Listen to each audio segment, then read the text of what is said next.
Yes, people, we are back. We're back with a bang. Arsenal top of the league. And a lot of people are happy about that. Most Gooners are happy about that, to be fair. So I thought I'd bring on a few of them. Big up Northside, big up Gooner Lee, big up Tom Canton, and big up Premsy. Make sure you go follow all of these guys, man. You know, all of their Twitter handles. I'm sure you're pretty much all doing that now. They put out amazing content. And it's all difference of opinions and different debates. And you know what? These guys have been on before. They know how it works. We're going to talk all things Arsenal, and we're going to talk about some things that perhaps in the last few days, football-wise, is okay in the Arsenal world. But we'll find out very, very soon. Tom, how are you, sir? Oh, apart from being on mute, are you good? Yeah, I'm buzzing. Sorry about that. All good, mate. All good. Pleasure, man. Pleasure. Listen, I was listening to you this morning, as I always do. You absolute madman. 8 a.m. every morning. I mean, listen, fair play to you. Even Monday to Friday, 8 a.m., that's hard. But to do that every day, wow. I mean, fair play to you, because a lot of people would have stopped that by now. And you keep plugging away, and a lot of people are watching, man. Yeah. So big up to you, man. Big up to you. Top of the league, Tom.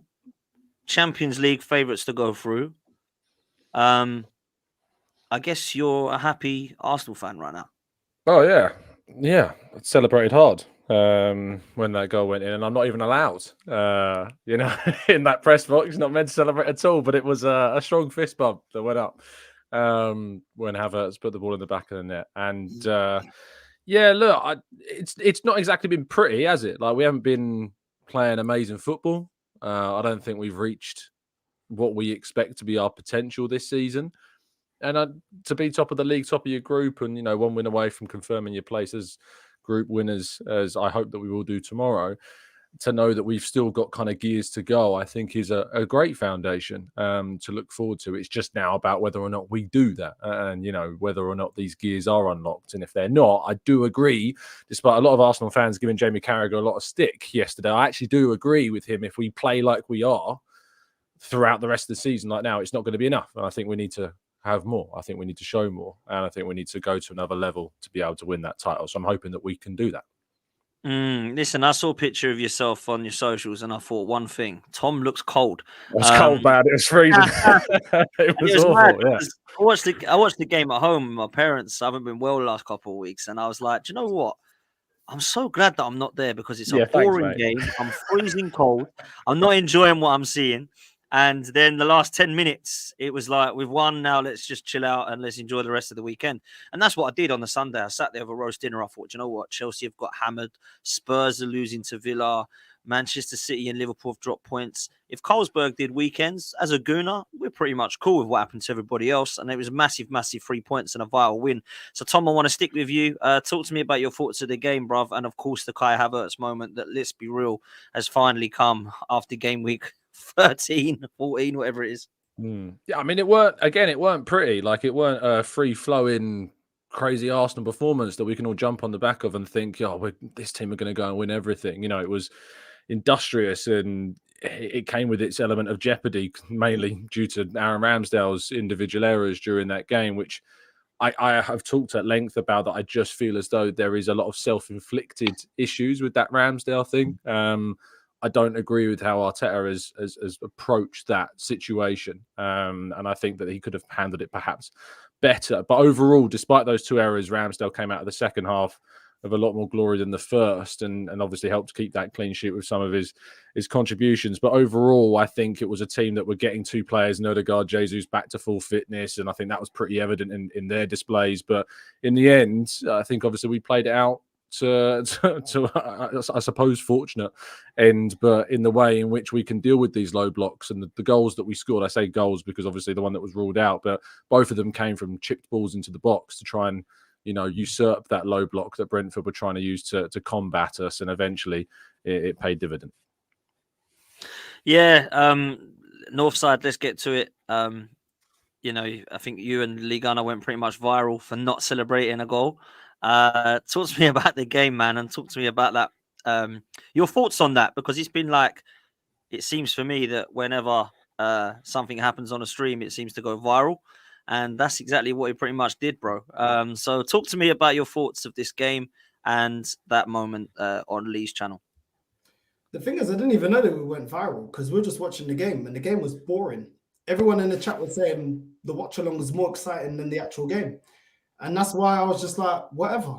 We've been playing like this all season. It's not good enough. And it's not sustainable enough. And last season, we got roughly about the same team as last season. And last season, even when we had all the fluidity, which is the new super phrase from Arsenal fans this season, fluidity. As soon as we get the fluidity back, it's the same team. So it's the same deficiencies. We don't have rotation for Saka. We don't have rotation for Jesus. The midfield looks not actually worse than last season. That also wasn't good enough to get us over the line and win a major honor. And we still got certain things about this team that I'm still not convinced about. This manager has implemented a new style of play that's making us look worse, which is why, in terms of chance creation, we're 13th. We're 13th. With 4 years now into this process and all this money spent, we're 13th in chance creation. And people will say, oh, we're controlling games. Did we control the game against Lens? Did we control the game against West Ham? Newcastle? So clearly it doesn't work all the time, does it? Off the bench, Kai Havertz scored a goal. How many times does he come off the bench and actually scored a goal? How effective is he? I think it's 13 appearances, 2 goals, 1 assist for a £65 million player. If you think that's amazing, then cool. That's the level of what you think a baller is. That's not what I think a good player is. Not good enough. 4 appearances in the Champions League, 0 goals, 0 assists. So the revisionism on this player is incredible because I don't think he's good enough. And the flip-flopping and what he's good at and what he's not good at is absolutely amazing. But it started when he came to Arsenal. When he was at Chelsea, he wasn't good enough. And now he's at Arsenal, he's absolutely amazing. Listen, he scored the goal, but ultimately, I don't think this player is good enough. And it's the same thing when I said for Eddie Nketiah. And what happened? He scored a brace against Chelsea. Was it 2 seasons ago for us to get top 4? We bottled getting top 4. Tottenham got it over us, and he got a new contract. And then he went ghost. Then Nketiah scored against Sheffield United. Then it was, make your criticisms as loud as your apology. Where's he been since? And this is exactly my point. Inconsistent player, just like Eddie Nketiah. And I don't need to wait another year and wait this and wait that. I can see with my eyes this player ain't good enough. I wish he was because I want to win major honors, but he's not. When you're looking at the team, I think the goal just overrid the fact that Trossard in the middle, that don't work. It doesn't work. And I don't understand why Trossard gets a different treatment to Martinelli and Saka. They get to play in their preferred positions. Trossard doesn't. Jesus was absolutely rubbish against Brentford. I think Martinelli was poor as well.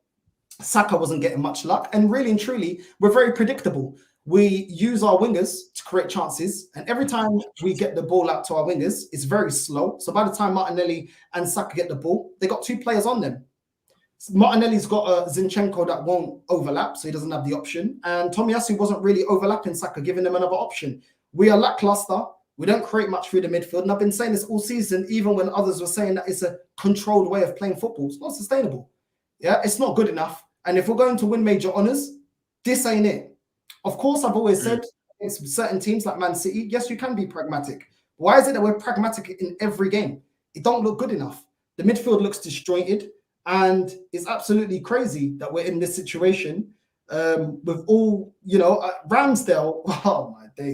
Oh, my days. And what's funny is last season, he was lauded up as one of the best goalkeepers. I was still on the fence with it. I don't really rate Ramsdale like that. I thought he was average. But now we got Raya. Like it is with Arsenal fans. As soon as you get your new toy, you're onto the new toy. You know what I'm saying? Oh, now we need, Raya's better, all this and that. I think they're roughly the same level. Zinchenko, we got Zinchenko in the back. I didn't see him create much through the middle. People say he's pivotal to the way that we play. What did he create through the middle? I didn't see much. I didn't see much creativity. And we will get exposed by Zinchenko playing left full back. It's just a matter of time. But this is the left back they wanted over Tierney, the one that can actually defend. So listen, it is what it is, bro. It ain't good enough. And people trying to say this whole narrative about, the bench is good enough. It's not been good enough, and it isn't good enough. And we can't really rely on Kai Havertz, can we? So yes, he scored. Good for him. Ultimately, this player ain't good enough and ain't gonna lead us to winning no major honors. So yeah, bro, that's all I got to say on it.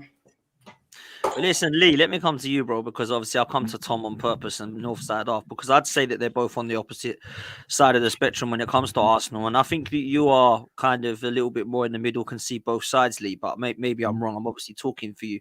Where are you at with this game, bruv? And what do you think it means for us that we're top of the league so far? Listen, I think if it's a standalone game you're asking me about, I thought that was the most painful watch that I've seen in a long time. And I think a lot of what, if you're an Arteta route, or if you're someone who doesn't like Arteta, you don't think we're playing well this season, that was definitely the game to kind of beat Arteta and Arsenal to stick with. But I think that was more of a standalone. I don't think we've had anywhere near those levels this season. I think that was really poor. I don't think I'm going to judge Jesus in that performance because he clearly is just coming back from an injury. I don't think I'm going to judge Martinelli because those are two players, and Martinelli because they just came back from South America. If you look at the comments from what's his name, McAllister, he couldn't even stay awake in the team meeting the day before. He said, "I know it was a 12:30 kickoff, but." Listen, like, I'm not going to go too harsh on those two players. When I look at the midfield, I thought that Trossard again didn't play well. But listen, I said before the game, I was on AFTV, I did the watch along. That team looks good on paper, but I don't know how well it will mesh together. And ultimately, it didn't look great. But listen, ultimately, when it comes down to it, we're top of the league. And we're top of the league where we're not playing, exhilarating football. Now, I'm not going to beat these players because ultimately Man City aren't just a fantastic team that everyone's going to leave lauding. Can we talk about the fact that they've only beat Man United out of the top 6 teams? So like nobody's playing fantastically well this right now. So it's not like the Liverpool season where they won the league and they won it convincingly, because ultimately every other team isn't playing well and we're figuring out. So yes, we all know that the defense is kind of playing a lot better and the midfield and the attack looks worse. But listen, I'm not going to sit here and like go crazy, man. Like, we're top of the league. I don't think it's as bad as people are making it out to be. But, look, people are entitled to their opinions. I just don't agree with any of them at all. But yeah, like, fair enough, man. Like, we're top of the league. I celebrated the goal because I saw him come on and he looked like he added even 5% of a spark. Now that 5% of the spark, people have been asking for, and he made a difference. So as an Arsenal fan, I don't know why you wouldn't celebrate, but I don't know, like, it is what it is, man. Yeah, listen, Mark says, what's the old saying? A win's a win. Celebrate the moment despite the performance. And I think most people are always happy when you get 3 points. I've always been saying, it makes me laugh, I've been saying, win that way, win 1-0, win 2-1. And then people in the same sentence say to me, I wouldn't want Simeone or Ancelotti. It's like, listen, what you're viewing right now is that style of football by winning ugly. And people don't want that style. Mikel Arteta is not playing the Arsenal way, pretty football. We've done that last season, and it was beautiful to watch, and everybody enjoyed it. Now we've gone back to playing that way. And you know what's interesting is when I've said, if this doesn't work, what do? We've got to stick with him. Who else do you go and get? When I dare to mention Don Carlo or I dare to mention Simeone, I'm told the football's not going to be attractive. You can't come with that no more. Can I just also add, right? Again, I do see people's points about we're not playing well, but everybody wants Arteta to find another way of playing. He's found another way of playing that is still getting us results, and it's still not good enough. So we can play this Harlem Globetrotters football, free-flowing, scoring goals, which we know is going to help make us concede a lot more goals. When we're now being more pragmatic, and yes, I'm not saying it's all down to that. I do think that some of the players just aren't playing well. I thought, to be honest, we can talk about all the players on the pitch. I thought Odegaard was absolutely shocking on Saturday. He looked like the main problem. But that's just my opinion. I'm not sitting here saying he's crap. I love Odegaard. I think he's a great captain. But I can be objective on that game and say he was really poor. But we're all looking at this manager to grow and look to see changes to say, can he lead us to a title? And for me, I'm saying, yeah, because you want your manager to have horses for courses. That's what he does. You want your manager to learn from his mistakes. To me, that's what I'm seeing. He's learning from his mistakes. So I don't know. I genuinely don't know what more the man can do. If we win and we don't win that certain way that certain people like, it's a problem. If we win, but it's exhilarating football, but we concede 3-4 goals, it's a problem. Now, Man City fans, they conceded 4 goals the other day against Chelsea, yeah? And everybody's like, okay, we chalk it up to one bad game. They lost against Wolves. We chalk it up to it's just one bad game. We've lost 1 game this season.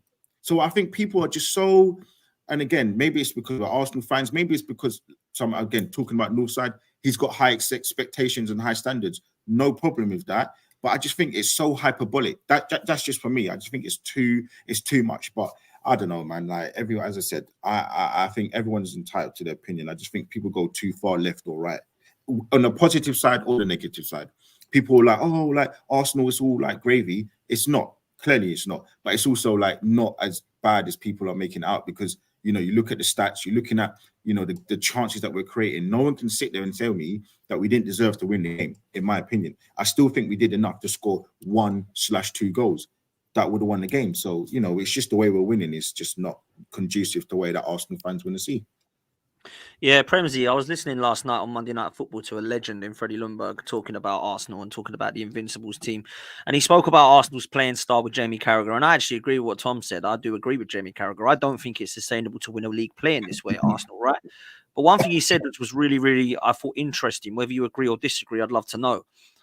People are playing differently this season against Arsenal because they were so shocked last season, didn't know how and didn't expect how they were going to come out of the blocks like they did. And now that they know how to play, they're allowing us to be double teamed up on Saka and Martinelli because they know they're dangerous players. They're looking at our midfield and they're trying to do what they can with Declan Rice. And that's not allowing us to be as creative. And I just wanted to get your thoughts on this style of play thing and whether you think at the moment, yes, it's working. Is that sustainable, bro? Do you know what? There's some truth in it, to be honest with you, because nobody really expected anything off Arsenal last season. And obviously, we shocked a lot of people this season. People took us serious, especially buying Declan Rice and so on. And they thought, right, Arsenal are going to push on and move forward. So I can understand why he would say that. But having said that, if you're quality through and through, you should be able to get around them scenarios in football, and you should be able to manage around it as well. If you've noticed for a little bit of a period of time that people are starting to clock onto your tactics. At the moment, it's not pleasing on the eye to see the way we are playing football, because I think the levels have dropped massively from last season, but it is being effective. You can say, really, we're getting the points on the board. As a fan, I can only sit here and judge what's in front of me right now. And right now we're at top of the table and we're topping our group, and it's looking okay for now. I think moving forward, if we want to be looking at January, I do think that we do need to add a few recruits to the team. Now, City and Liverpool is going to be kind of a three horse race, in my opinion. We need to kind of try to push for that, maybe a striker or another midfielder. But right now, you can't complain. I think it's still too early to kill off Mikel Arteta, because he's ultimately, other than the football, we're not really doing anything too bad at the moment. If you look at the aspect of Champions League, one game away from qualifying in that, people thought that being in the Champions League this year and being in a title race in the Premier League is going to affect Arsenal, and it looks like it's affected us in the style of play, but in results, ultimately, we're doing all right. So I think it's too early to judge anything. I think we've just got to go with it and see how it turns out. But I agree with a lot of what Tom said. I agree with what some of Northside said, and Biguna Lee as well. I think he kind of leveled it out nice as well, man. Yeah, I must admit it was quite a good way, if I say so myself, of a panel tonight, because there is literally everything on this panel, man. I love it, and that's what it's about, man. I love opinions of football. People know that, and I'll say my bit, and that's why I like it with you guys, because people know enough about me. They listen to me enough on the channel. They listen to me on other podcasts. That's why I like to get you all on together, man, because it's all love as well. There's never been any people throwing stuff at each other. I love that about you guys. That's why I love getting you on. Tom, let's come back to you, man. This Kai Havertz thing's got to be discussed. Now, I've been speaking to you for a long time, and this season in particular, I was mentioning to yourself and Harry and the guys saying, why don't we use Kai Havertz as a bit of an Olivier Giroud type player? He's clearly not working in the attacking 8. He's clearly not working in the 10. I don't think he's a midfielder. I think we should just be throwing this guy on as a different option for the last 20 minutes of a game and seeing what he can do. Basically, that's what he did, bro. It was as if they'd listened to me. And Saka, again, bit of a stinker from him and Martinelli again, if I'm honest. But yet again, another assist for Bukayo Saka. It's mad. And that goal, by the way, was such a good goal because of the delivery. That was an unbelievable ball for me. And Kai Havertz can finally say he scores again. I mean, they've been singing that for weeks, these fans. Quite embarrassing, really. But now they can actually make it make sense. What did you make of it? What did you make of the ending? And more importantly, what did you make of this Arteta getting him in a headlock and dragging him along to the fans? Well, that was a bit extreme, but that's my opinion. What's your thoughts, bro? Well, I mean, on your analogy of using Giroud as like style of option, I think that it works. Arsenal fans have been crying out a long time for something different. That's the terminology that's often used. We want something different up top. He is that. I'm not sure if it's £65 million worth of something different, but it is something different. And in that moment where we were needing an option to provide us with some variation, he was there to do that. It's now about him delivering that on a consistent basis and more. It's not just, we can't spend £65 million on a Fernando Llorente, and that's not what you do. You need to see more from a player of that amount of money that you've invested. And Arteta has done that because he believes that Havertz can have his potential unlocked that we saw at Bayer Leverkusen and was, sadly not seen. I say sadly, I'm glad it wasn't seen at Chelsea, if you know what I mean. But it was, ruined, I think, in some degree under that tenure at Chelsea. I said from day one that this was a risk of a signing and that it could be one that Arteta really comes to regret, because if you're trying to cultivate this project of getting Arsenal to the elite level and winning top titles, if you're on the up, buy players on the up. Don't buy players that you need to try and revive the whole profile of, because that's work that you don't need to do. And it was always going to be a risk. So to see that moment where he's dragging him over to the fans, I know some people might say that's extreme. I just took it for what it was. I kind of liked it. You got to big up the guy's mentality. You got to boost his confidence, because the only way he's going to succeed at Arsenal is if he feels part of the family, if he feels loved by the fans, which, if we're honest, that hasn't necessarily been the case. He hasn't been loved by the fans for the majority of his time. I think the fans have been, to be honest, very patient. A lot of them, especially those inside the stadium, have been very patient. And when he's made mistakes, they've still cheered him on and they've given him all the support that he can.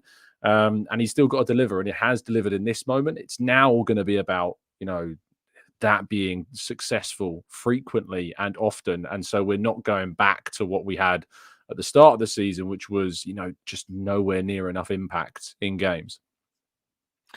Yeah, I mean, Premsy, let's come back to you and go around a different way now. I remember you on Saeed's channel having a bit of a rant with Sava, and you and Sava lost with each other a bit about this Kai Havertz signing. It feels weird, man. It feels so long ago now that happened as well. But I believe that if he was to come on and do what he's doing in that game on a regular, consistent basis, we can start to look towards a positive signing. But I think it's fair for people to be saying, he scored a goal. Wow. Like, fair play to him, but we need to see more. I don't think that's negative. I think that's realistic, Premsy. Oh, you're on mute, bro. So the guy's come from Chelsea and he stunk the Premier League out. He had such a high ceiling coming over from Germany and it just didn't work for him. Massive, massive risk. Big money, 65 million, when there was other players out there that he could potentially go in for. And Arteta looked at it and thought, maybe I can bring him in and I see something in him that other people don't see. But for me, he's got to prove himself a lot more. Well done to him. He scored a very vital goal for us, because at the end of the day, we needed to really win that game with City and Liverpool dropping points and drawing the game. So we needed a victory, and he come up with the goods, but he's got to be consistent with it. And he can't just be doing that. We need to see much more from him in the game. I don't want to see him being passenger in games. I don't want it to look like we're playing with 10 men when he's playing in midfield. We need to see much more from him. In my honest opinion, I honestly think we could do better than him. I don't really rate him as a footballer. I think I've seen enough for him in 3 years at Chelsea under different regimes. For me, he's not fantastic. However, he's an Arsenal man. So when he's on that pitch, I'm supporting him 110% because I support this team and I love this team and I want this team to do well. And that's my ultimate goal.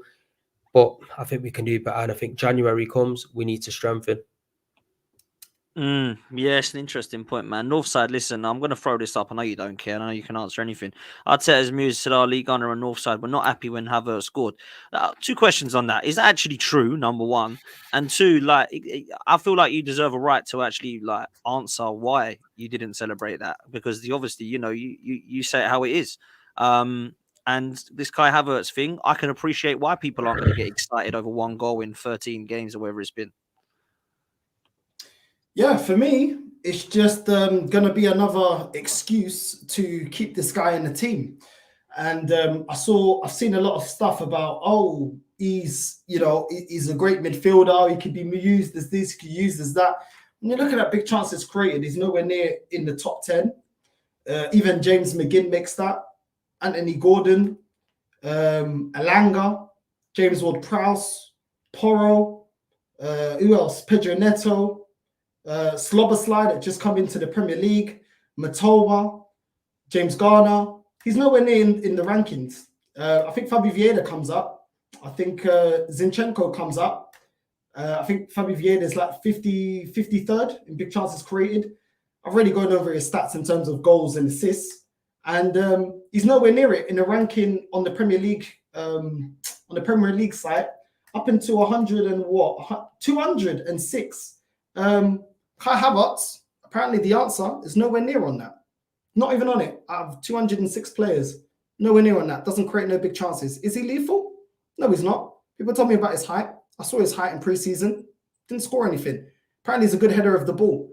How many games? I think there was a game. I can't remember the game now. I think it was within 5 minutes he had a chance to header it onto goal, completely unmarked in front of goal. The Champions League game, I'm sure. Yeah, was it Burnley?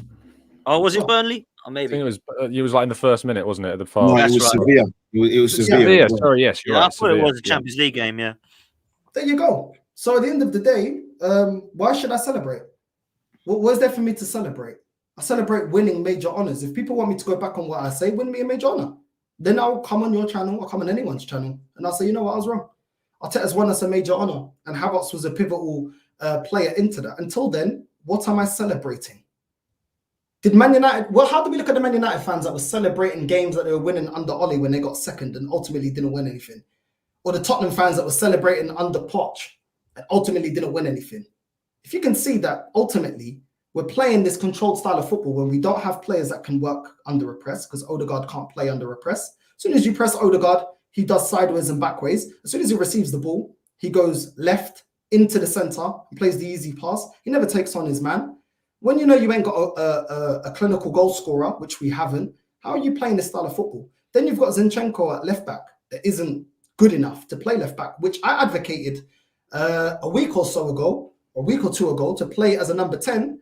And I think, was it Burnley? He goes and scores. His best attributes is going forward, not defensive. But that's toxic and negative to call that out, because I'm looking at it realistically. Defensively, he's not good enough. I said that about Xhaka. Xhaka wasn't the answer. And I said, listen, defensively, this guy ain't it. Play him attacking. And then his best season for Arsenal was him being stripped of his defensive duties and going forward. But the problem is, you have to lord up everything with this fan base. You have to say everything is amazing. But the funny thing is, they've been wrong for 20 years and I've been right.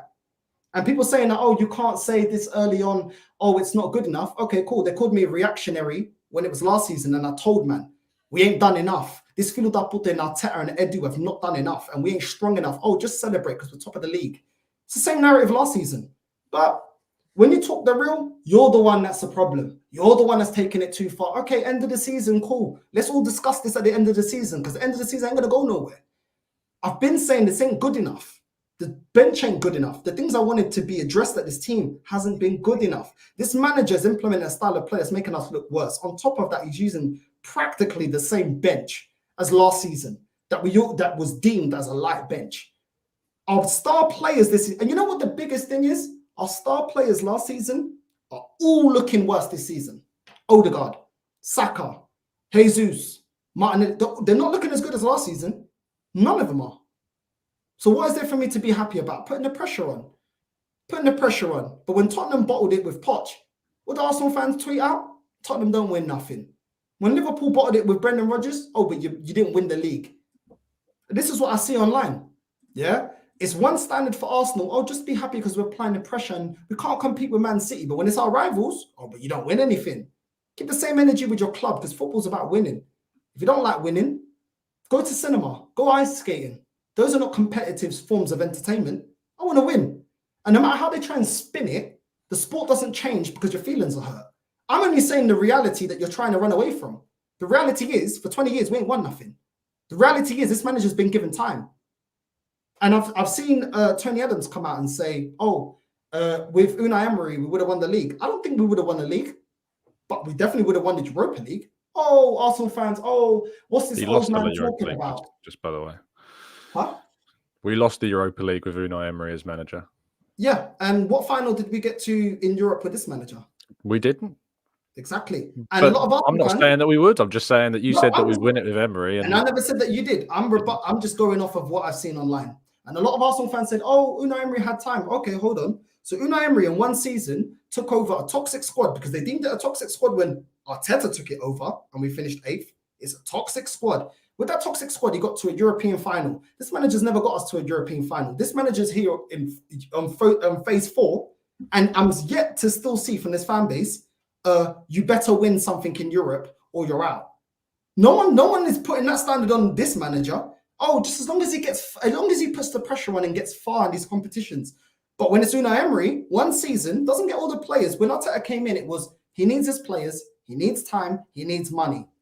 Why is it not the same standard for Unai Emery? Because Unai Emery's got a standard of winning in Europe.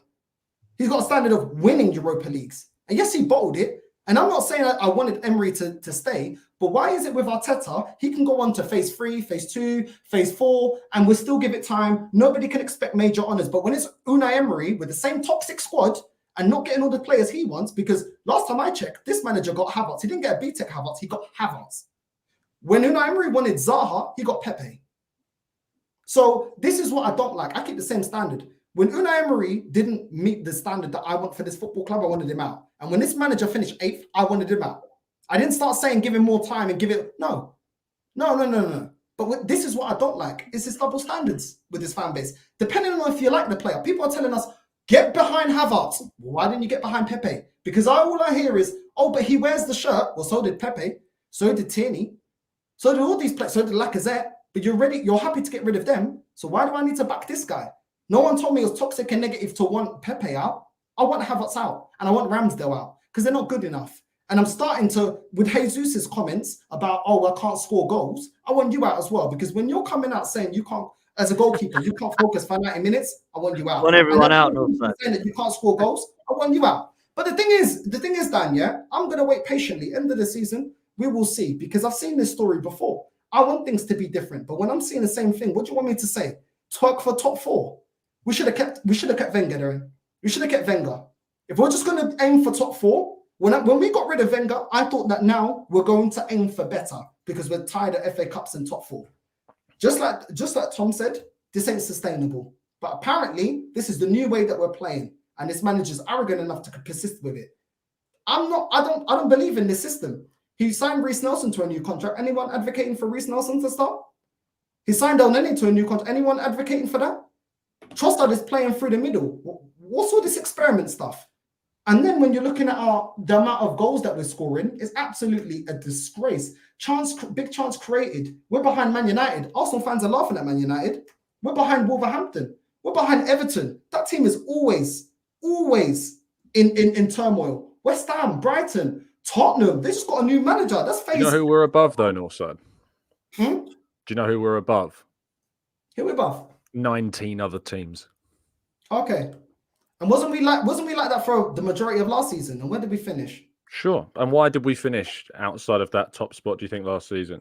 I think it's because we were too easy to beat at the end and we had injuries. And I think that what we've done this season is to address that problem, is to change and evolve our style so that when we come up against a Manchester City, that if you try and play football to your best degree against them, you're probably going to get beaten. And that's why on New Year's Day, we played amazingly and still lost that game. And that's why last season, when we tried to play football against them again, we played well, but still lost, made mistakes. But actually this season, we have changed. We've moved to a different position in, mentality or resilience, however you like. And that's why we came out with that 1-0 win and did what we didn't do last season. And, you referenced what I said regarding agreeing with Jamie Carragher. I don't think that if we carry on as is, as we have been the whole campaign to this point after 13 games, I think if you repeat those 13 performances, I don't think that you will win the league. But what I do think is that we've seen plenty of potential there across those 13 games. That is a foundation that sees us top of the table after those 13 games, having already played Manchester City, having already played, gone away to Chelsea, played Spurs. We've only got Liverpool left of those big 6. And I think that that's what sets us up. I get your apprehension because of what happened last season for sure, but I don't know why there isn't a reason to be encouraged by what we've seen so far. But what we've seen so far, you said in your own words that if we continue to play like this, you do not believe that we'll win the league, which I agree with you. Yeah. This manager is sticking to the way that we're playing. I have never said that the way, if we play like this against Man City, I accept it because we cannot outplay Man City. The problem is we're not changing the way that we play week in, week out. We continue to play this way. Do you think we will, though, Northside? Do you think towards the end of the season we might see the Arsenal of old? That's what I'm kind of clinging on to. That at some point we might see glimpses of what we saw last season. In terms of our style, it might be that we see similar stuff in terms of the bench. I agree with you. The bench is not strong enough, and I've stood by that. I've said it from the start of the window closed to now. I'm still saying it. I'm still seeing the same bench as last year. But do you think that we haven't seen the same style of play? And do you think maybe we will see that and we do the opposite of last time where we're trying to get across the line, blah, blah, blah, George Graham style football, Simeone style football, whatever the hell we want to call it. And then we go, boom, let's then get across and see, boom, boom, boom. That's what I'm kind of clinging on to, but I might be wrong, Northside. I don't know. Dan, if we see that, are we going to win the league? It's the exact same team. So even if you win the team and you play the same style of football, it doesn't take away the fact that you've got Nketiah coming off the bench. If anything happens to Jesus, which every time he fills in, everyone's like, oh, relieved when Jesus comes back. And that Saka is going to be burnt out once again. And nobody actually believes that Reece Nelson can come and do a job. We've got Fabi Vieira that no one rates. Jorginho apparently can control the game, but he doesn't do anything. Defensively, he's not great. Offensively, he's not great either. Let's just keep it real. He ain't. Yeah. And then we've got El Neni that nobody's lauding up to, oh, we need to see El Neni in the team. It doesn't take away from all of that. It doesn't take away from none of that. And to back that point is the club is already peddling out more crap about, oh, we're going into January and we only got enough money for a midfielder. You lot better get me a striker. I'm sick and tired of the excuses. Better go get me a striker because I was advocating for Ivan Toney back before we're about to be in a bidding war with other teams needing to replace a striker. Oh, no. Oh, we want to go and we spent 170 mil on the midfield. We didn't address once again the fact that we need another goal scorer in Ivan Toney. We could have got him and he would have been over the line and then we could have had him. Now we're going into the January transfer window where Tottenham need to replace Harry Kane. Man United may need another striker because Rasmus is quite young and not ready to lead the line. Chelsea need another striker and we're not that great on bidding wars. And people say, oh, Declan Rice. Okay, but there's a load of other players that we've not won in bidding wars. Rafinha, Mudryk, etc. We are not that great in bidding wars, which is why I advocate for us to be proactive than reactive. That is why I advocate that. We're not an oil-rich club, which is why we need to be proactive. And now they're saying we only got enough money for a midfielder. I hope that's BS, but that is going to infuriate me because for 20 years, I've not seen this club go out there and do what needs to be done. Do what needs to be done. So many years we needed a centre-back, we didn't get it. So many years we needed a CDM, we didn't get it. Tom said something about, oh, he gets my apprehension because of last season. No, it's not, Tom. It's about my apprehension is about 20 years of me not seeing this football club do what needs to be done. And I'm sick of it now. I am completely sick of it. I've been waiting for so long and I'm tired of it and I'm not seeing changes. I'm not. I think it's unfair to say I think that what is interesting about the 20 years thing is that I, like you, was frustrated that we never replaced Vieira. I was frustrated that we never got that centre back that we needed. Like, I agree with you. We didn't do those things. But when Arteta came in, his first summer window, he signed Thomas Partey. His first summer window, he brought in Gabriel. Like, they were tangible evidence that we had a coach come in that worked with the recruitment team to address two key areas. It's not been perfect. Like, I'm not going to sit here and say everything that we've done has been great and there's nothing wrong with what we've done whatsoever. There's definitely things we could have done better. But it is the first coach that we've had in these 20 years that's come in and actually addressed those problems. And not only that, but that has been part of a larger recruitment process and strategy that has seen us get back to this level of being not only in the Champions League, but competing for the title and back to the top of the table this season with the aim of winning. Arteta doesn't want to just qualify for the Champions League. He's on record as saying that. And I know that the answer would be, well, obviously he's going to say that, but I genuinely believe that is not the intention of this football club, is to just sit inside the top four. They want to try and win the league, and they've spent money to show that they're willing to do that within the confines of what they can. I think what we hope.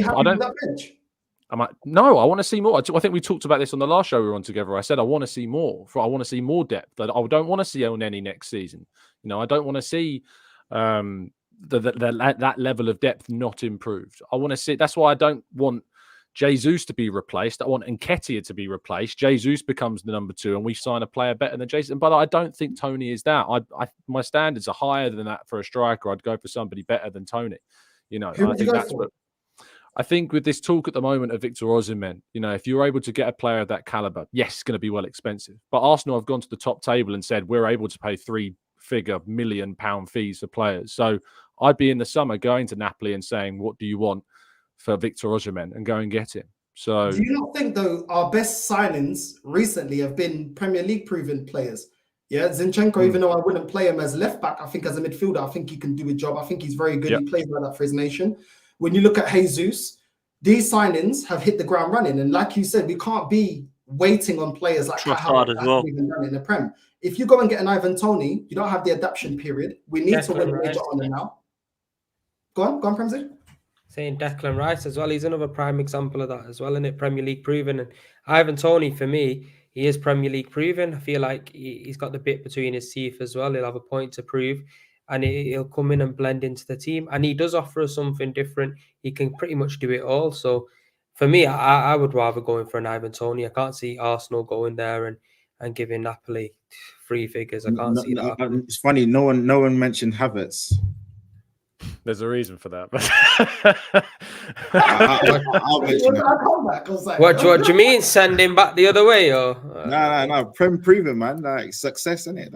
Well, the thing is, like Prem. No, but he wasn't really Prem proven, though, was he? No, I agree. I think Prem proven is something as well that Arteta changed when he came in. Before Arteta came in, we were the ones going into Europe and signing players for bargains, and trying to find the only Prem players we were bringing in were like Callum Chambers and David Luiz. When Arteta came in, we started signing players that were, and after that first summer, then we started to bring in, Ramsdale and White, and bringing these players that were designed to Declan Rice, obviously this summer as well, David Raya this summer as well. That's the way it's changed, is that he's wanted to bring players that don't have that same transition. That said, there are plenty of, examples of players that come from Europe that do not need a transition period, that do hit the ground running, do have a great season in their first season. So it's not like a guarantee that if you sign a player from Europe, they're not going to do it. I just don't think Ivan Toney is good enough to be the guy that we go, yeah, that's the number 9 to lead Arsenal to. I just don't think that it is. I don't think it closes the gap enough to Erling Haaland. And I don't think we can go on a par with Erling Haaland, because I just think he's the standout. But Arsenal need to do everything in their power to sign a player that can get as close to that as they can, be that next summer, or by trying to sign a player that they believe will develop into a player that will be as close to, if not on that level, like Haaland is. It's going to be interesting to see what we do. We're only a few weeks ago, to be fair, from the transfer window opening. We're going to come on to that next. Lee, I've got to say, like, when Northside was going on his rant, I was just looking at your facial expressions and it was making me crease up, man. I can't lie. I mean, listen, there's a lot the Northside said there that I actually agree with. There's a lot of stuff there that I'd say maybe is, in your words, over the top. We are sitting in a good position in terms of, if you look at the league and you look at the Champions League. What is it for you that you would like to see? Because for me, there's some positives and there's definitely some negatives. But are the negatives that you see able to be turned into positives in the coming weeks?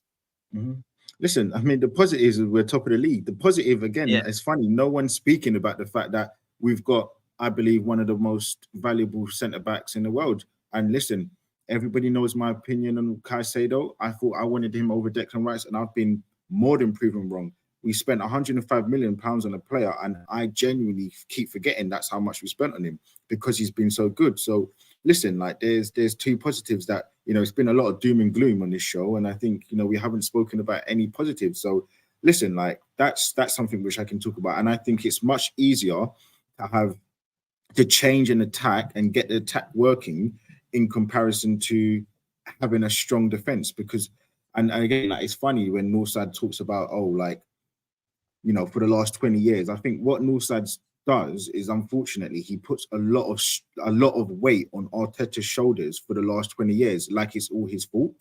So he's only been here 4 years, and we haven't won the league in 20 years. But because of all the mishaps over the last 20 years are happening, we're here now, they're all on Arteta. So if he doesn't do exceptionally well in his first season, or if he doesn't do something that he likes, it's all doom and gloom, and it's like, okay, well, get him out. Where it's like, again, life just doesn't work like that. I'm always going to come back to that saying it doesn't. So yeah, listen, big up to Saliba, man. Like, he's making defending look cool. Like, he makes it look effortless. He makes, and again, dare I say, Gabriel, who I think is a great centre-back, he makes him look even better.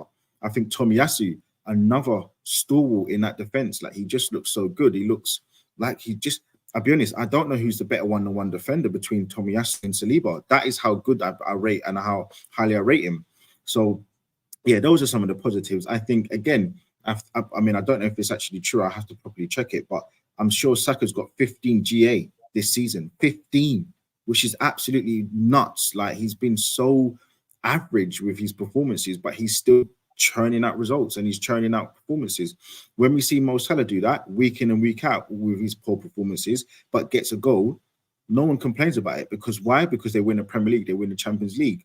And I'm also going to pick up on a point that Nusa said. For the last 20 years, yeah, and on Nusa, you're old enough to remember when we won the league in 2004. You can remember, what's the famous quote that Sir Alex Ferguson said? You need to have a strong defence to win a title. And that's what we've got. So we're doing the one thing that we did in an area that we should be doing when you remember winning. And I think that's another thing you need to remember. So again, like I know, like, we're not playing the football that we did last season. I know we're not playing anywhere like the football that we played when we won the league. But we're here now. We're here now, and we're top of the league. And I think those are the kind of real good things that I can hold on to. And I really do think it's much easier to coach the attack to kind of elevate rather than the defense, because we've seen it. We've had bozos like Luiz. We've had bozos like Socrates. We've had bozos like Mustafi. We've had bozos like, I'm going to say it, Koscielny. And we had a really, really shaky defense, even with Gabriel when he was playing with Socrates. And now look how they're playing. Now look what Zinchenko's doing. So for me, look, like I think that I can look at the positives. What I will say, and I do agree with Munosad, I was extremely disturbed by Gabriel's comments. Now, I don't speak his native language, so I don't know how the actual, the quotes came out. Well, if whatever Northside can tell me and inform me for what I saw as the quotes, if that's led to be true, then I'm obviously never going to say he needs to go. But for me, I felt those were quite disgusting comments. And the reason why is because of one thing and one thing only. He said he came to be the number 9. He said he came to score the goals. He said Edu, had a meeting with him, and he asked him what he wanted to do. He wanted to score goals. He wanted to be happy to come out of Man City's team and be the main guy for Arsenal. And it reminds me of such a poignant point in Arsenal's, the last 10 years. Theo Walcott, he was on the right wing. He went to Arsene Wenger and he said he wanted to play up front. He realized he couldn't play with his back to goal. He realized he couldn't get those goals in the middle of the pitch. He then went to the right wing spot. And that's what it reminds me of. It reminds me a bit of now Jesus. He said all he wants, these things he wants to do, but now he can't deliver. Like, it's almost a bit like, I'm sure, I don't care. I used to say it when I was younger, like, I've got a little girl that I'm trying to worm her out. I'm telling her I'm going to do all of these things in the bedroom. And mate, I couldn't perform. I had to up my levels. I really had to, mate. I was saying a whole bunch of stuff to her that I'm going to do in that bedroom, and I couldn't perform, mate. I'll be honest. What an analogy. Mate, I'll tell you, to be honest, listen, but now I'm good to go. But I'll tell you, when I was 17, 18, 19, I was saying a whole bunch of crap that I couldn't do. So, yeah, like right now, I think Jesus has kind of led me down a blind alley with that stuff. I'll be honest with you. Do you know what, though, Lee, right? I'll say this, and I'll say this to the panel. I understand the comments were looking really weird, right? This PR stuff has got to stop. We've got a left back that can't play left back. We've got a Kai Havertz who's playing left back. We've got a defender. We've got a centre forward now who can't score goals. Like, we need to just zip it and stop talking to these journalists in that way, right? That's the first thing. But what I didn't like, taking away the comments that he made, people were just shitting on Jesus like he's some absolute muppet of a centre forward. And I was like, hang on a minute. This guy is actually a really good footballer. Like, I like him. Yes, I want somebody better than him in terms of an upgrade. You can always upgrade and better a player, right? Unless you got the best in the world. But for me, he's not a bad footballer. And he was talking about Brazil. He was saying, I don't really, at the moment, think I'm doing the best in front of goal, and I need to improve that. But I do score goals, and I will carry on scoring goals.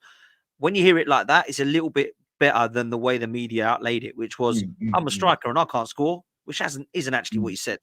Right. Well, again, that's just to add. That's what I saw. I mean, I did read a bit of the script, and that they made it seem, and I inferred from that text That's what he said. So if I've got it totally wrong and it didn't come across that way for what he, how he said it, then fine. But if he did, then obviously there's a real problem with me for me. But again, everyone knows I love Jesus. Everyone knows how much I think he's transformed Arsenal.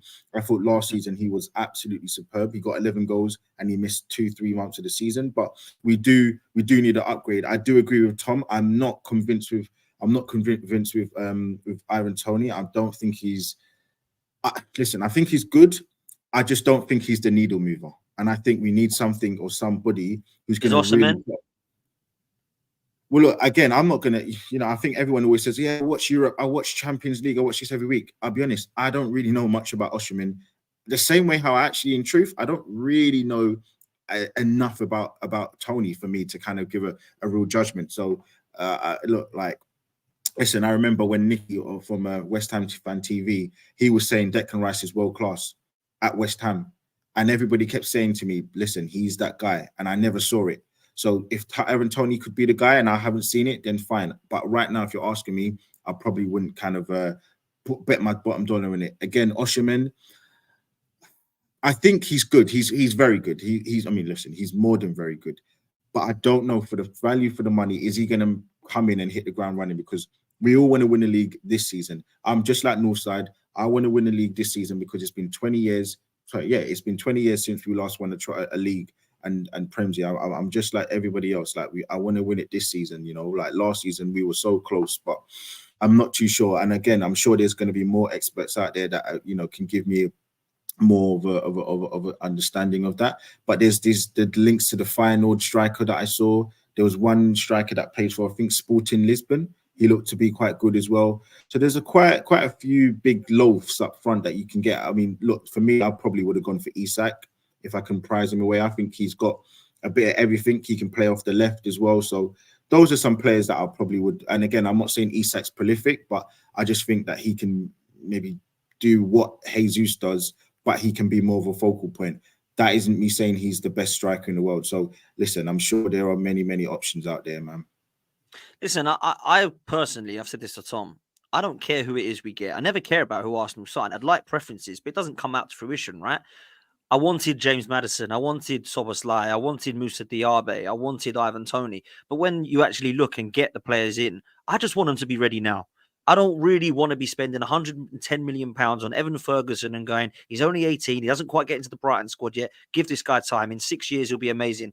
Yeah, in 6 years, Saliba will be 27 and probably playing at Real Madrid if we don't start winning soon. So I want to win now, right? Ivan Toney is ready now. He is the guy ready. He is less of a risk for me than Osimhen because Osimhen is killing it in Italy. But I know a lot of strikers that have killed it in other leagues and have not come over here and done very well, i.e. Timo Werner. So is Osimhen going to be a Timo Werner? Probably not. He might be a beast. He might come over and absolutely take us to a new level. And I hope that we go and get him and he does that. But for me, I just feel like Ivan Toney is there. He's going to be a lot of money. He's not going to be £45 million. He's going to be a lot of money. But that takes us to a new level. But let's not get it twisted. I'll come to you with this, Prems. Ivan Toney still isn't enough for Arsenal to win the league, in my opinion. I still think we're short by a couple at least, right? There's still like 4 positions for me where we're looking at thinking huge drop off there, huge drop off there, huge drop off there.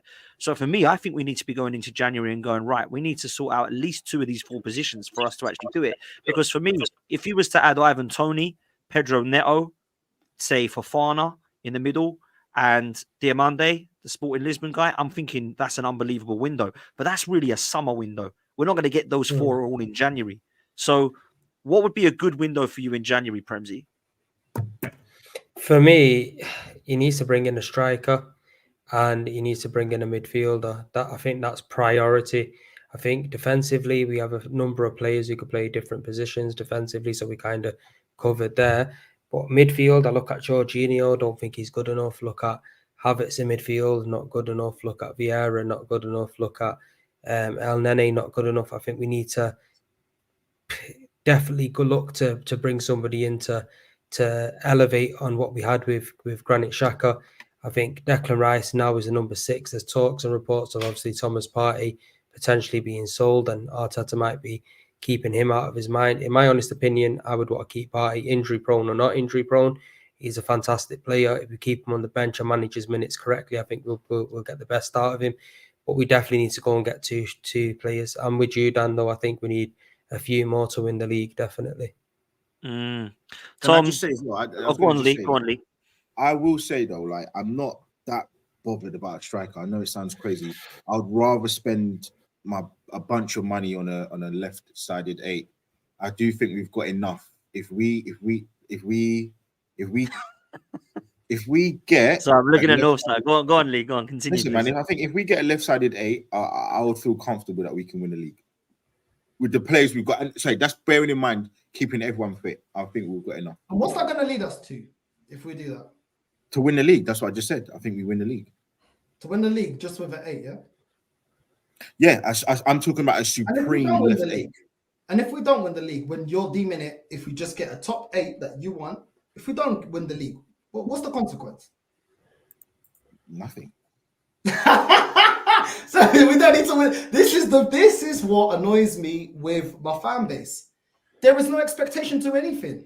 Because I didn't say that though. I'm not saying that you said that. No, what you're asking me, basically what you're asking me, that's enough to win the league. But if he doesn't win the league, then it's all right. We continue with phase 5, and then phase 6, and then we just continue. No, what you're asking me, I want to win, and what you're asking me, because I want to win so bad, is why can't you be happy? Oh, you're toxic and negative. No, what you're winning. If you don't win, one at a time, man. One at a time. Yeah. So what you're asking me immediately, bro. You know what I'm saying? That whole bench that me and Thomas said as well ain't good enough. This is his doing. Yeah, and he better get the players. And once you get the player, I want to hear no excuses, bro. Because a lot of people online were very happy to be like, oh, why is Tony Adams saying this about Unai Emery? But he had his time. This guy's had more than enough time to get it right. Yeah, and I've kept the same energy. You said something, and I'm going to correct you now. You said something about, but Northside's putting 20 years of not winning the league on Arteta. No, it's not. I kept the same energy with Emery. I wanted him gone, but I didn't want him gone for a novice because my football club expect better because I love this football club. And the biggest thing I can ask for this football club that I love is to win major honours. So when I turn back to my rivals to say, yeah, I got more Prems than you, I got more Champions League than you, that's the whole flipping point. That is what we brag about. Not how many times we put the pressure on or got top 4. Yeah, and I kept the same thing with Wenger. And if I had enough of Wenger, I have enough of this manager. Because this manager is not even half the legend of Arsene Wenger, and his time came to an end. So my standards is with anybody that works for this football club. You either win or get out. This manager better get it right. Yeah, whether you believe in it or you don't, you better get it right. And for me to go back on what I'm saying is for him to win the league. I've said it so many times on this show and other shows. You want me to be positive? Yeah? Win me a trophy. That is what's positivity. Not getting top 4 or getting the player that you think he wants. And then, if he doesn't win anything, well, let's not hold him to account because that's toxic and negative. Toxic and negative. It's toxic and negative to not want your club to win major honours.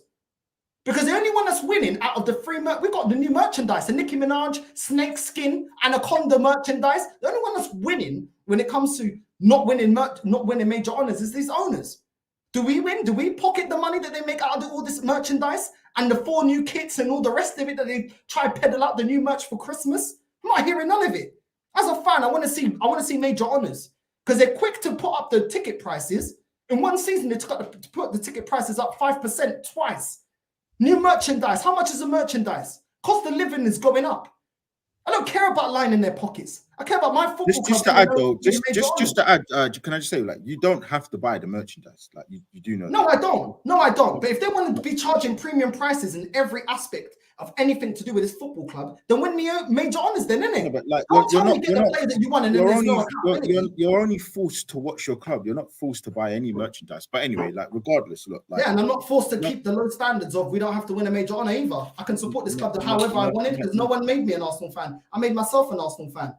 How about that? That's what I'm saying. But no one's saying that there isn't expectations. But if you're asking me, you just said you wouldn't sack him. Yeah, because you went on. But then there's no standards, then, isn't it? It's not very hard. I'm not tripping up. You're the one that said that. No, but I use context with intellect. Context. Context. Right. AKA excuses. And this is why we don't win anything. Let Lee come in there. What do you mean by that? Then answer what you mean.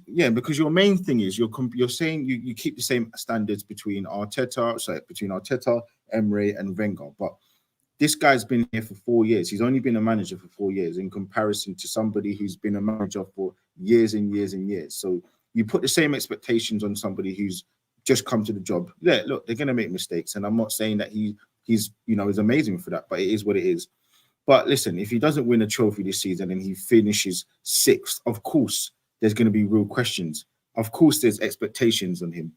Of course, I might think about, he needs to go, but I'm not going to say that he needs to be sacked if he finishes second with a bunch of injuries. Like, it is what it is. Like, but listen, man, ultimately, if he does win it, you're the same fan that's going to be jumping around at the parade, happy, shouting. I don't know about that, Lee. I've seen him celebrate. Yeah. And again, like you can listen the same way how you can judge anybody else who celebrates beating Brentford. Sorry, that doesn't win me a major honor. Football's about major honors. Again, sorry. But people your standards. That's your standards, isn't it? Compared to mine. No. People will leverage the fact that people leverage the fact that amazing. Flipping no standard football club. They all got all this mouth about, we're a top team when other people pipe up about Arsenal. We're a top team, we're not Tottenham. But the same stick they beat Tottenham with is the same stick. They don't use the same stick for their club. Tottenham don't win anything. But you don't want Arsenal to win anything because you just told me if you got the player that you won in January, if we don't win anything, it's okay. Just let him carry on. I'd have questions. I'm not going to say to get him out because that will make me look negative in the fan base. But in this fan base, I don't even know half of them. And most of them are losers. And why do you keep mentioning them? Why you care about them a lot? Yeah, you keep mentioning them. If I care less, I'll be on here twerking. It'll get me faster. No, but no side. You're the only person that come up with this crap.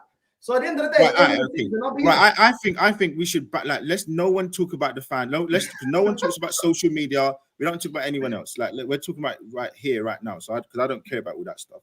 Ultimately, I believe that we can win the league with a strong left 8. I think I think we've got enough. I think we've got Havertz. I think we've got Jesus. I think we've got Reece Nelson. I think we've got Trossard. We've got Saka. We've got Martinelli.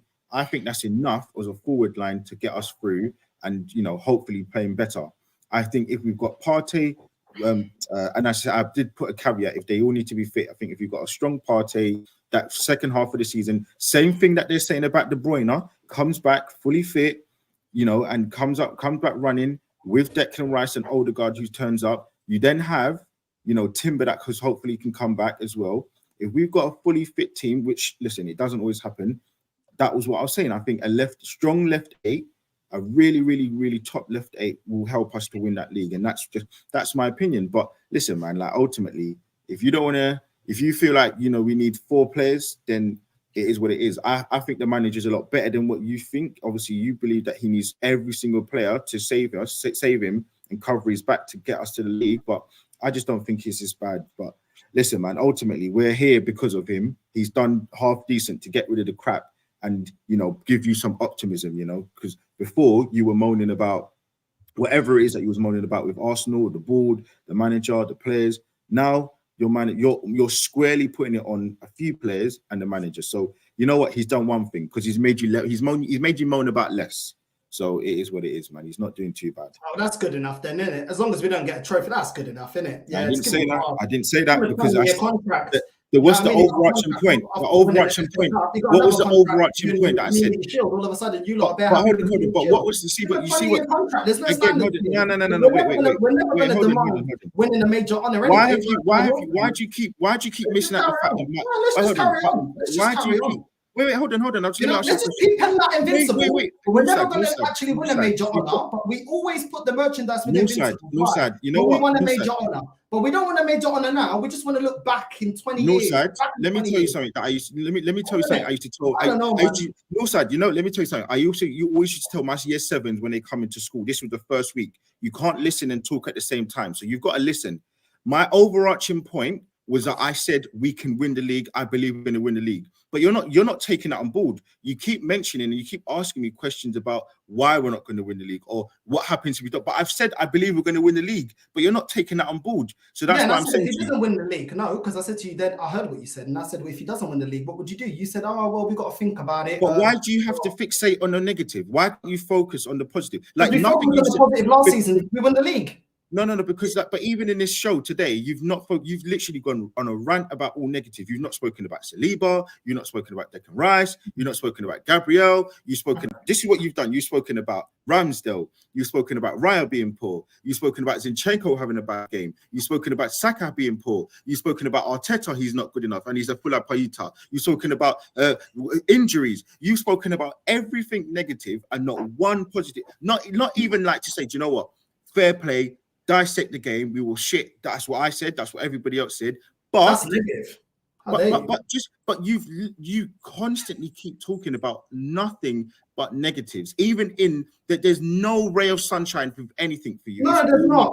No, there's not. And you can talk about all the positives like you did last season, and then when we win nothing, don't you dare say anything at the end of the season when we don't win anything, or I'll call you negative. Look at the positive. At least we applied the pressure on. Let's go with the same narrative we've had for 20 years. Let's just, with a different manager. That's what I'm saying to you. This pundits, we can't compete. Oil money. I'm bored of it. Absolutely bored of it. You know, just a little bit of balance. If you ever call out anything negative, I'm going to say, look on the bright side. Look at the bright side. No, because you've got to have a bit of balance, man. You know what I'm saying? If your girl cheats on you, look on the bright side. If the bailiffs come because you ain't been paying the bills and I've got to look at the positive. I don't want to look at that bill. No. When they come, look on the bright side. You know what I'm saying? Whatever happens in life, look on the bright side. Because I tell you what, the way you improve in life is not looking on the bright side. Tom, Premzy, Dan, when you look at your channel, you always look on ways to improve, right? Whether you're winning now or not, you look on ways to improve. When you look at your finances, you look on how to earn more money. When you look on any aspect of your life, the way to improve is look at how can I do better. You never look in and get, when you get complacent, you're not going to evolve. I don't know why that doesn't work in football. You look on what is not working and where you can improve. You can give credit. We've all established that. We've all established that.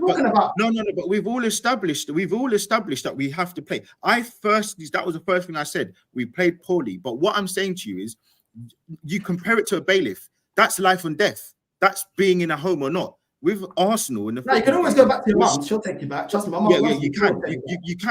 But okay, so there's a positive for you. But you wouldn't mention it. All you think about, okay, in that moment. But what I'm saying to you is, we are still top of the league.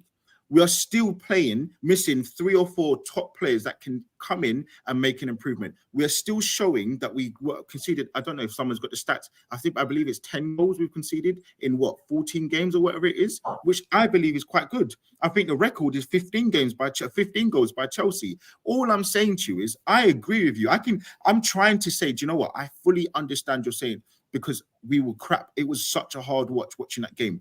I'm more leaning towards everything you've been saying week by week because I can see things. I even said Odegaard was bad in that game. Like, what more do you want me to say? But I'm also saying to you, there are some positives. I'm also saying to you that we can get better. I'm also saying to you that, look, for me, I don't agree with not celebrating the Havertz goal, because ultimately it's a goal scored by an Arsenal player who saved us from not getting 3 points and put us on the top of the table. And if we do win the league, you're going to be there celebrating just like me, whether you like that player or not, because ultimately the old end goal is what I believe what will happen by May 8 of 2024, that Arsenal win the league. So we're all in the same boat. That's all I'm saying. I'm not sitting here saying that you're totally wrong, because I've agreed with a lot of what you're saying today. But all I'm asking from you is 2% balance in comparison to nothing but negativity. Speak on the fact that Declan Rice saved the midfield. Speak on the fact that Saliba every week looks better and better. Speak on the fact that, you know what, frick it, Havertz came on, and you have to be objective to say, do you know what, he looked better than that, and then he has for a couple of weeks. Look, I'm sure you can even minutely say he looked good. He not better than normal. He actually looked half decent. He looked like a good player, maybe a £40 million player instead of a 65. And that's all I'm saying to you. So I'm fully saying, you know what, Northside, I'm on your side. I fully understand what you're saying, but I'm also saying there's balance. There's a balance to everything. So that bailiff that thing you spoke about. Reason why I can't use it, that example, is because it's too far-fetched. It's too one side. Do you get my point? And that's all I'm saying. That's too far-fetched. But thank you for caring about my happiness. I agree with you. I have to be happy. Thank you for caring about my happiness. Even though every stream I go on, you want to put abuse and talk about my personal life. Thank you. You really care. That's too far-fetched. Yeah, again, and that there for me. Listen, you can be happy. I don't have to be happy. And at the end of the season, we're talking it. I don't have to be happy. You don't have to be. But by the end of the season, you will. I believe you will be happy. However it comes about. No. That's what I believe. By the end of the season, I believe you will be happy in one way, shape, or form, or another. And that's what we. That's it. Like, but well, listen, people we're all happy. Yeah, listen, man. We hope we're all happy, man. We all want Arsenal to win the league, man. We're going to wrap this up, but before we do, I'm going to come to Tom and Prems very quickly. Tom, any transfer rumours that you think could be happening, and if we are going to expect anything, what do you think might happen in January, position-wise, for the Arsenal?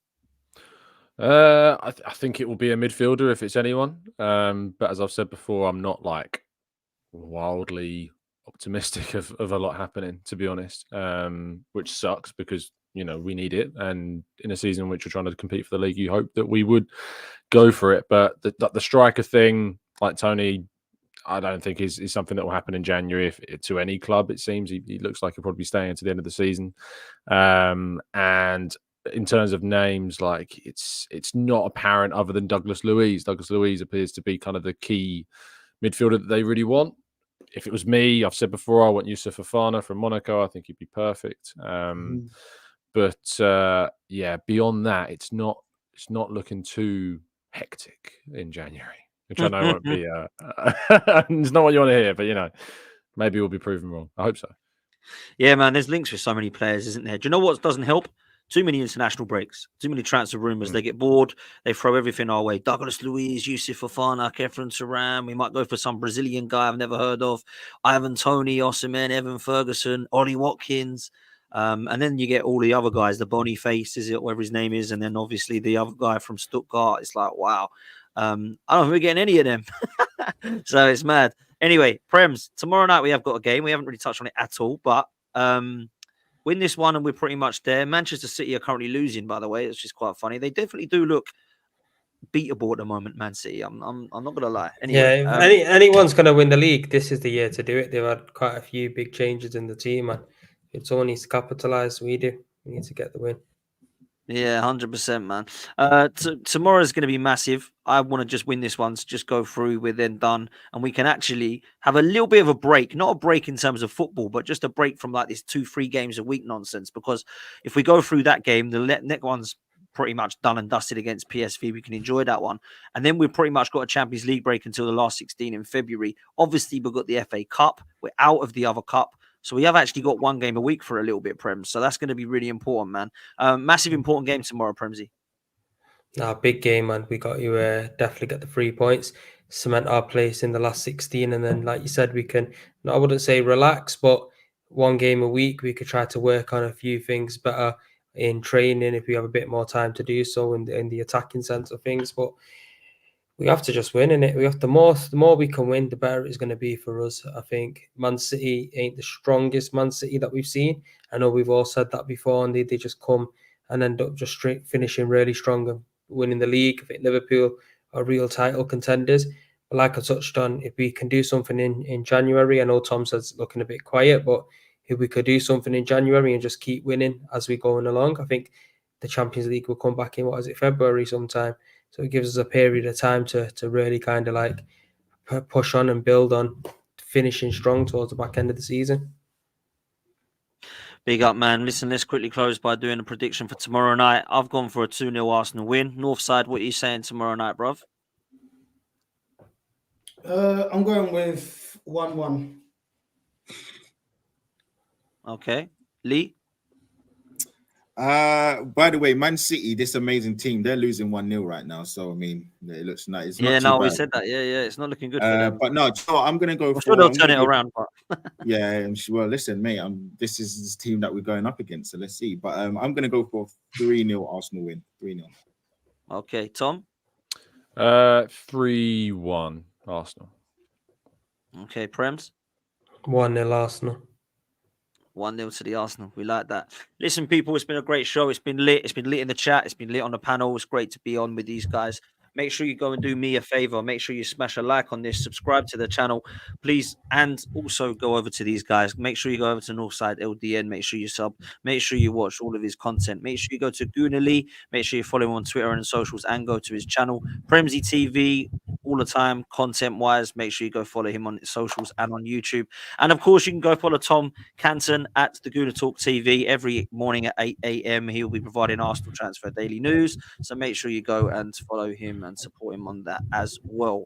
We're going to go watch Champions League football. We're going to be looking forward to Arsenal tomorrow night as well. We'll be back with another stream soon.